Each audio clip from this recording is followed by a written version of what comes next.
Ben ritrovati amici di Sei a Casa e benvenuti ad una nuova puntata. La nuova legge sull'artigianato della Regione Veneto riconosce la figura professionale del maestro artigiano. Ne parliamo oggi con il segretario di Confartigianato Imprese Verona, do quindi il benvenuto a Valeria Bosco.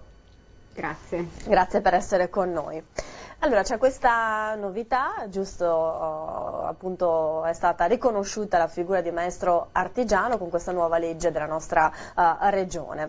Cerchiamo di capire di che cosa si tratta, come si ottiene questa qualifica e quali sono i vantaggi che porta anche agli imprenditori.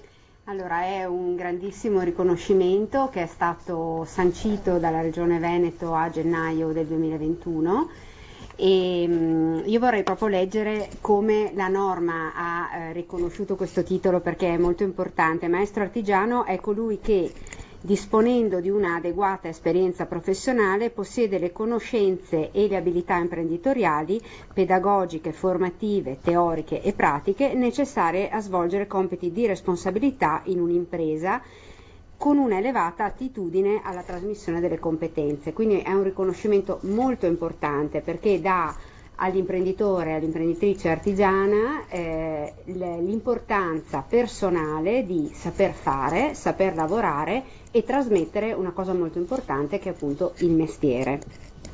Quindi si tratta di un riconoscimento personale che è possibile ottenere, adesso spiegheremo come, che ha ovviamente un valore, diciamo, molto nobile e un riconoscimento, appunto, perché c'è proprio un albo ufficiale, però è anche un titolo che ha dei vantaggi e che può essere sfruttato a livello strategico e commerciale.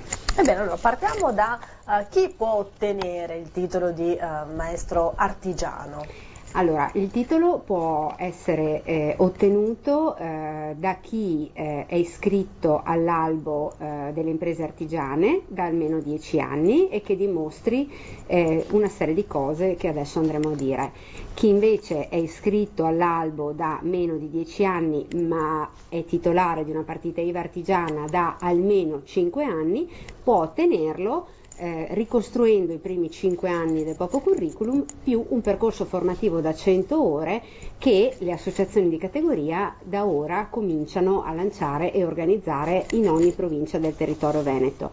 Ovviamente bisogna costruire un curriculum finalizzato a ripercorrere la propria storia personale all'interno dell'azienda, quindi bisogna saper dimostrare di saper fare, quindi è assolutamente utile i titoli di studio, tutti i titoli acquisiti e tutti i successi lavorativi, ma anche di saper trasmettere queste capacità, per cui sicuramente ricostruire stagisti, apprendisti, percorsi fatti all'interno della propria azienda per i più giovani, e poi, cosa altrettanto importante, se si hanno avuto dei ruoli nelle associazioni di categoria, perché naturalmente essere dei rappresentanti di categoria o mestiere nelle associazioni datoriali dimostra una capacità di saper trasmettere anche il proprio sapere e il valore dell'artigianato.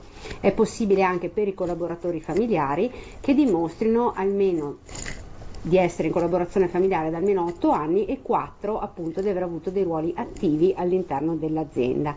Per tutti gli altri, appunto, con almeno 5 anni ci sarà il percorso formativo.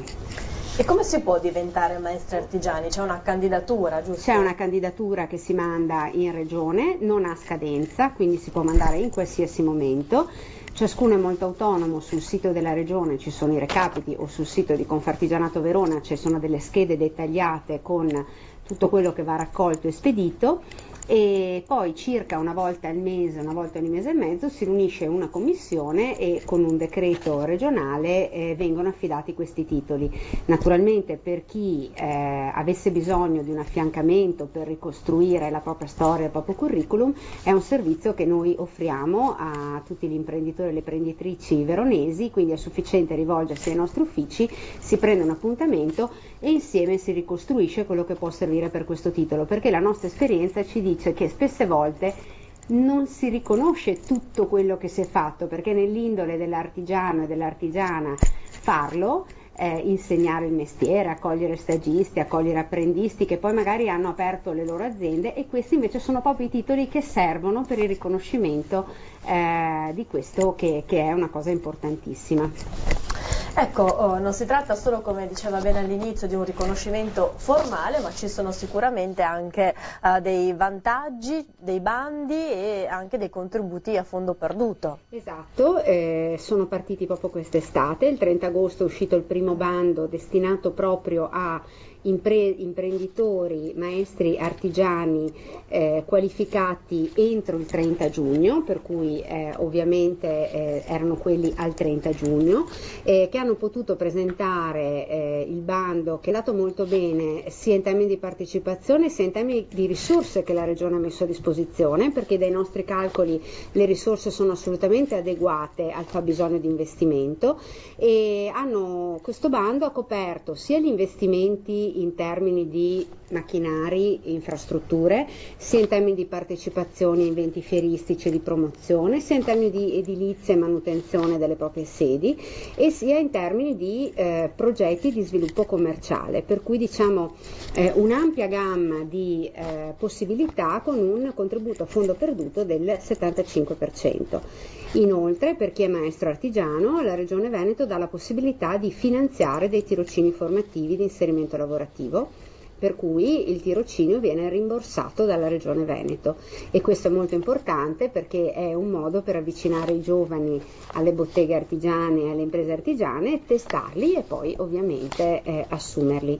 Siamo in attesa anche della costituzione di un logo che identificherà quindi chi è imprenditore artigiano, e la Regione si è impegnata a mettere in atto molte altre iniziative.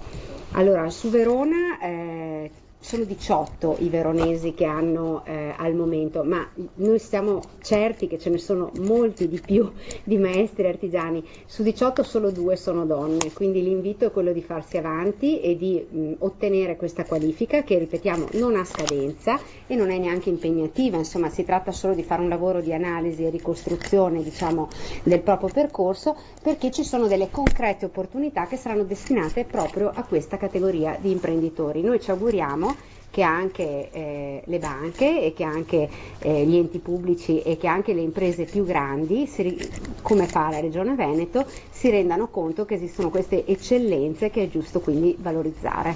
Esatto, corretto come per altre professioni che venga riconosciuta l'eccellenza e poi ci siano i relativi vantaggi. Come diceva bene, insomma, hanno aderito in 18, ma sono sicuramente molti di più nella nostra... Al 30 giugno, poi nel frattempo esatto. Ovviamente ogni settimana si fanno avanti imprenditori e imprenditrici che vogliono ottenere questo titolo, però ecco, è importante continuare a parlarne. Sul nostro sito abbiamo creato una sezione dedicata, per cui è sufficiente entrare nel sito confartigianato.verona.it, ci sono tutte le informazioni e i contatti per essere seguiti e aiutati. Ricordiamo che avete proprio uno sportello certo. specifico, sportello maestro artigiano, per ricevere maggiori informazioni, per capire anche quali corsi frequentare e poi come ottenere appunto questa qualifica. Bene, grazie davvero a Valeria Bosco, segretario di Confartigianato Imprese Verona, per essere stata con noi. Buon lavoro e ci vediamo alla prossima. Grazie. Ora ci fermiamo, ma solo per qualche minuto di pubblicità. A tra poco.